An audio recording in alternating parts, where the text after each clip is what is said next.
Welcome to study with Udit channel. Students, SBI PO का notification release हो गया है। आप जो फॉर्म भर सकते हैं वो 14 नवंबर से 4 दिसंबर तक भर सकते हैं और यही आपकी लास्ट डेट है अपनी एप्लीकेशन फ़ी को पे करने का। Call letter 3rd week of December से आना शुरू हो जाएंगे। 31 दिसंबर, 2 जनवरी, 4 जनवरी, 5 जनवरी।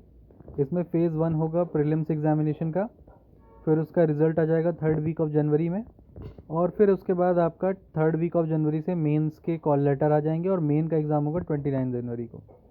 फिर ये सब मेंस का एग्ज़ाम हो जाएगा तो फिर उसके बाद वही है फरवरी मार्च में आपका इंटरव्यू, और इंटरव्यू के बाद फाइनल रिज़ल्ट मार्च के ही लास्ट में आ जाएगा। उसके बाद आपकी ट्रेनिंग शुरू हुई, उसके बाद तो फिर जब ज्वाइनिंग होगी तो ज्वाइनिंग लेटर आएगा। तो ज़रूर इस फॉर्म को आप लोग भरें, और अगर इस फॉर्म से रिलेटेड आपको कोई मैथ्स में दिक्कत हो या फिर तैयारी कैसे करनी है उससे रिलेटेड स्ट्रेटजी जाननी हो तो आप मुझसे पूछ सकते हैं कमेंट्स में, ठीक है।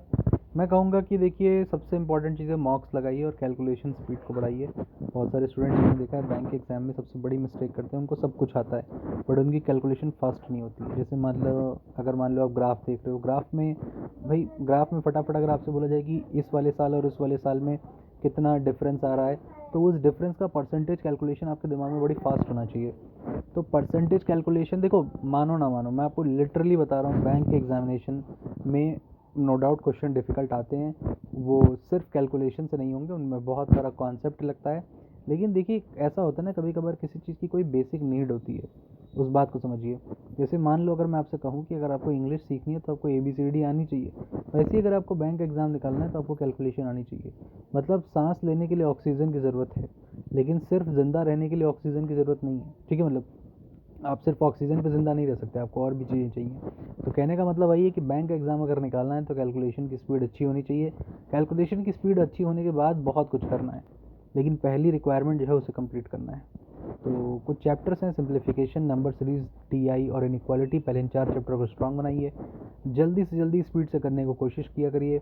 मैथ्स तो देखिए मैं बता रहा हूँ डिफ़िकल्ट नहीं आता है, बस ये है कि आपकी स्पीड अच्छी होनी चाहिए बस, ठीक है। उसके लिए मॉक्स लगाइए, और आप मुझे पर्सनली मैसेज भी कर सकते हैं। मैं अपना व्हाट्सएप नंबर कभी प्रोवाइड कर दूंगा आप लोग को नीचे, तो आप लोग मुझे पर्सनली मैसेज कर सकते हैं, जिसमें हम लोग देखेंगे कि मॉक्स में कैसे स्पीड बढ़ाई जाए। देखिए मेन चीज़ है भाई, मॉक्स में स्पीड बढ़ाने का सबसे इंपॉर्टेंट, आप कैसे क्वेश्चन कर रहे हैं, मैं कैसे कर रहा हूँ, दोनों में बहुत डिफरेंस है।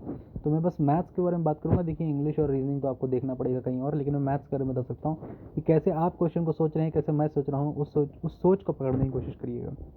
तो आई होप सारे लोग फॉर्म भरेंगे, बाकी हम लोग मिलते हैं, ठीक है। मैं तो ऑफलाइन क्लासेस लेता ही रहता हूँ, अभी ऑनलाइन भी स्टार्ट करूँगा, देखूँगा जब मौका मिलेगा तो ऑनलाइन भी स्टार्ट करूँगा। अभी ऑफलाइन क्लासेस भी चल रही हैं, तो स्टूडेंट जल्द ही ऑनलाइन क्लासेस भी शुरू करेंगे, जिसमें हम आपको बताएंगे कि कैसे टैकल करना है मैथ्स को। सारी चीज़ें फ्री क्लासेस लेंगे शुरुआत में, तो जितनी भी क्लासेस होंगी आप लोग को जूम लिंक प्रोवाइड कर देंगे, आप लोग उस पर ज्वाइन कर लेना। Thank you.